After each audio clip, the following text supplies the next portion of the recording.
Assalamualaikum warahmatullahi wabarakatuh. Perkenalkan, nama saya Romi Anandes. Di sini saya akan mengerjakan tugas individu dalam matkul perilaku organisasi yang berjudul tentang menceritakan tentang ruang lingkup organisasi, perilaku organisasi.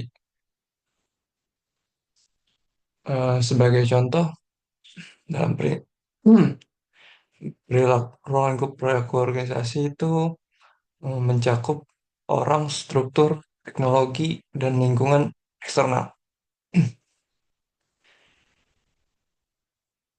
Apa yang dimaksud dengan orang itu kalau ya sebagai karyawan di perusahaan yang mengerjakan bagiannya masing-masing. Misalkan kayak di tempat saya itu ada di office, ada bagiannya ada di misalkan KCO. KCO itu kalau di tempat saya itu Quality Control Office. Jadi yang berperan sebagai eh,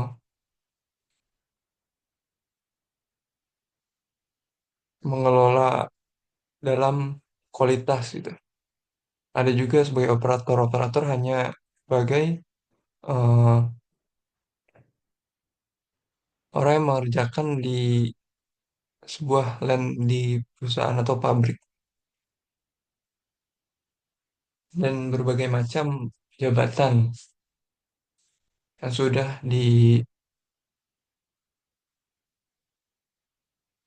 disediakan rupa sebagai berbagai bagian atau jobnya masing-masing.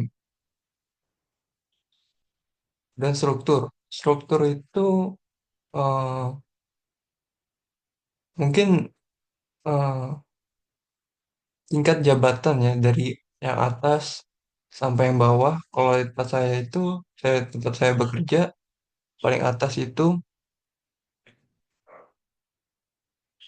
di lab produksi itu ada kepala seksi, di bawahnya lagi ada foreman, lalu ada eh, teknisi, CO, eh, lalu ada ICL, dan di bawahnya lagi paling bawah itu ada checkman, lalu operator. Dan untuk teknologi itu sendiri kalau di perusahaan tempat saya bekerja itu cukup cukup canggih ya karena sudah banyak yang memakai robot. Ma- Maka dari itu di tempat perusahaan saya itu eh, yang dulunya itu lebih banyak pra pekerjaannya sekarang mulai berkurang gitu dikarenakan digantikan dengan teknologi ini, teknologi robot otomatis ini. Dan untuk lingkungan eksternalnya, kalau di tempat saya itu ya sudah pasti eh, perusahaan be- atau PT tersebut itu di lingkungan tempat kawasan industri. Mengapa di industri? Kalau menurut saya itu kalau misalkan kita membangun PT eh, di lingkungan sekitarnya itu kampungan, kan mengganggu aktivitas kampung tersebut dan juga dapat mencemari lingkungan tersebut. Walaupun yang sudah diatur undang-undang yang setahu saya itu ada kompensasi atau ganti rugi yang dapat eh, masyarakat terima dari perusahaan tersebut.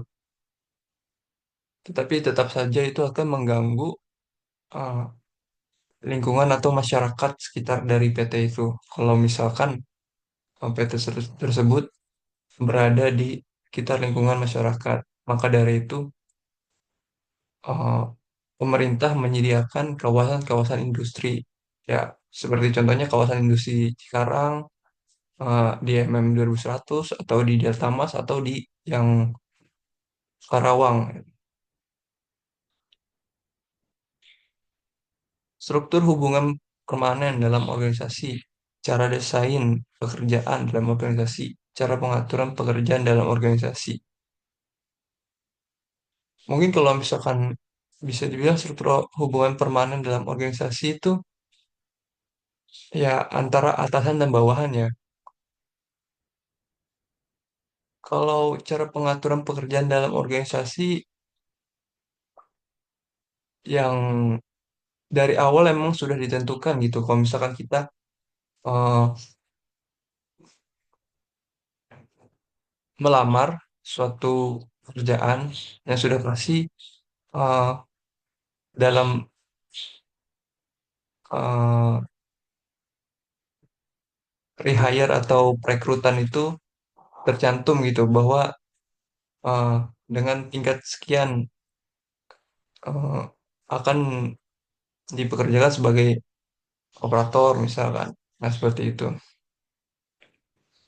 Teknologi yang digunakan di dalam organisasi sudah pasti di setiap perusahaan memang berbeda-beda, tergantung apakah perusahaan tersebut mengikuti perkembangan zaman dan juga pasti perusahaan juga memikirkan eh, modal atau keuangan masing-masing ya.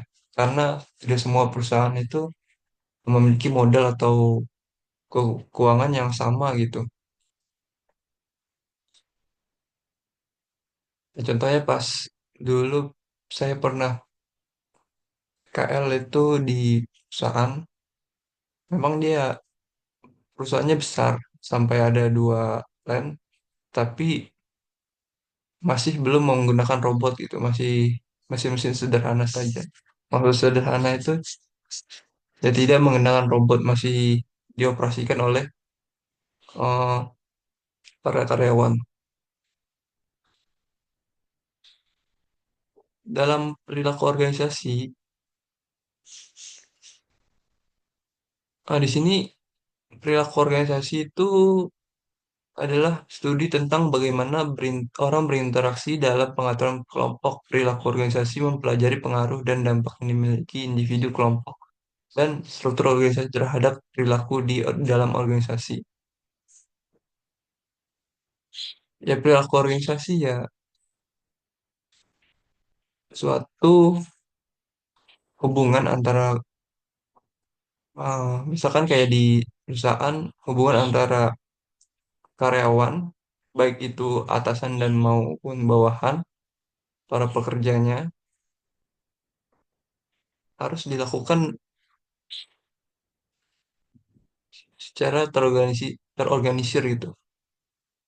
Dan juga seharusnya kalau misalkan atasan itu jangan seenaknya eh, memanfaatkan para bawahannya. Memang eh, itu boleh-boleh saja, tapi kalau menurut saya itu eh, para atasan itu harusnya merangkul gitu. Jangan ada apa kesenggangan antara atasan dan bawahan yang berakibat pada terganggunya eh, pekerjaan gitu.